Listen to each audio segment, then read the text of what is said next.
Lapu-Lapu City nangandam na alang sa posibleng pag-igo sa Bagyong Auring.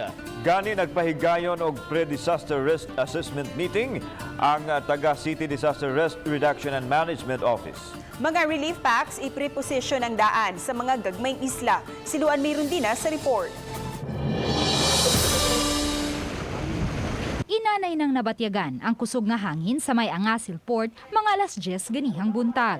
Dili pa ingon ni ana kadagko ang bawd apan matod sa taga Coast Guard bisan kun wala pay giluwatang gale warning ang pag-asa, gitambagan na nila ang mga gagmayng sakayan nga dili na mulabang paingon sa Caubian Island tungod sa kadagko na sa bawd. Hinungdan nga wa na madayon paglabang paingon sa Caubian Island si Joanna Itol, dala ang 4 ka buwan niyang anak. Balik namin ano? Pwede sila mo padung sa Caubian, pero wala pasero dala. Mga tubig lang, mga pagkaon. Kaya mga importante dito, ma'am. Gitugutan pa hinuong makabiyahe kining mga fast craft paingon sa Olango Island. Apan gibutyag sa Coast Guard nga medyo dagko na ang bawd paingon sa maong isla.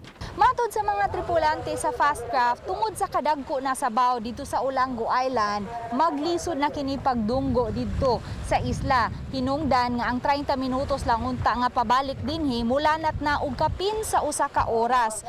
Hinungdan nga kung inyo makita nangatanggong na ron dinhi sa pantalan ang mga pasahero nga nagpaabot alang sa next trip.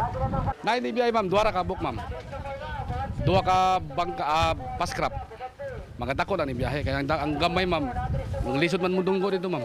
Karong hapon, nagpahigayo na og pre-disaster risk assessment meeting ang taga City Disaster Risk Reduction and Management Office. Partikular nilang gibantayan ang Olango Island ug ubang mga gagmayng isla sa dapit. Di man kay ta nabalaka ani nga bagyo kay Category 1 tropical depression pero nga ato lang ani kay basig mo enhance ang hangin sa amihan ba. So unya atong kabalakan ani pod kana ang uwan. Uban ni Godfrey Rilien, Luan Marondina, Balitang Bisdak.